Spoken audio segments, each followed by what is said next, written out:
Habang patuloy na nadaragdagan ang bilang ng mga nagtitipon sa People Power Monument sa Quezon City, dumarami rin po ang bilang ng mga nagbabantay na pulis. May unang balita live si James Agustin. James, kumusta na ang sitwasyon ngayon dyan? Maris, dumating na dito yung dagdag puwersa ng mga pulis na magbibigay ng seguridad sa People Power Monument ngayong umaga. Ayon sa Quezon City Police District, nasa 2,500 pulis ang ide-deploy nito buong araw. Kabilang na dyan ang mga contingent mula sa NCRPO at Regional Mobile Force Battalion o RMFB. Sa pinakauling crowd estimate mula sa QCPD as of 6 a.m., nasa 5,000 mga rallyista ang nandito. Karamihan ay nagpalipas sa magdamag sa People Power Monument. Kanya-kanya ng latag sila na mahigaan at may mga nagtayo pa ng mga tent. Ang iba galing sa malalayong probinsya. Alas 8 ng umaga hanggang alas 8 ng gabi ang nakalagay sa permit na inaprubahan ng lokal na pamahalaan para sa mga magkikilos protesta. Samantala, Maris, papakita ko lamang ito yung sitwasyon dito sa EDSA Corner, White Plains Avenue. Nakikita nyo po na isang bus na yan na nandyan sa isang lane ng EDSA. Kagabi po ay sinubukan ng mga pulis na mailipat yan.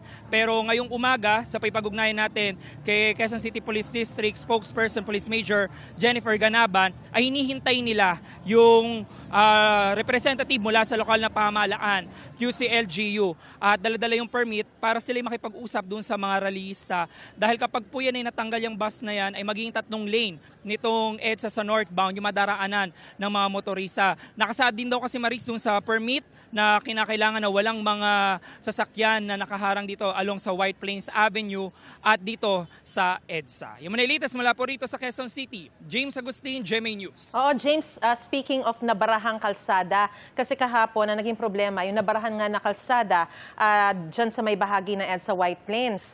So, ano ba yung mga pagbabagong ginagawa nila ngayon para masiguro na kahit na dumami yung volume ng mga rallyista, ay hindi naman sila makakaabala dun sa mga motorista?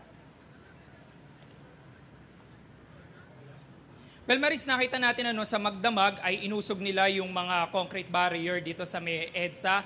Pero 2 lane pa lamang din kasi yung nadaraanan ngayon. Ngayon, ang susunod na maging hakbang ng QCPD ay maialis nga itong bus na nakita natin kanina, na pinakita natin. Pero hinihintay nila yung representative mula doon sa QCLGU na nag-issue ng permit na siyang makikipag-usap dito sa organizers na magkikilos protesta para po maging 3 lane na dito sa EDSA northbound yung madaanan ng mga motorista. Maris. Alright, James, yung kanilang permit 8 a.m. hanggang 8 p.m., posible bang mag-extend pa yung kanilang kilos protesta, James?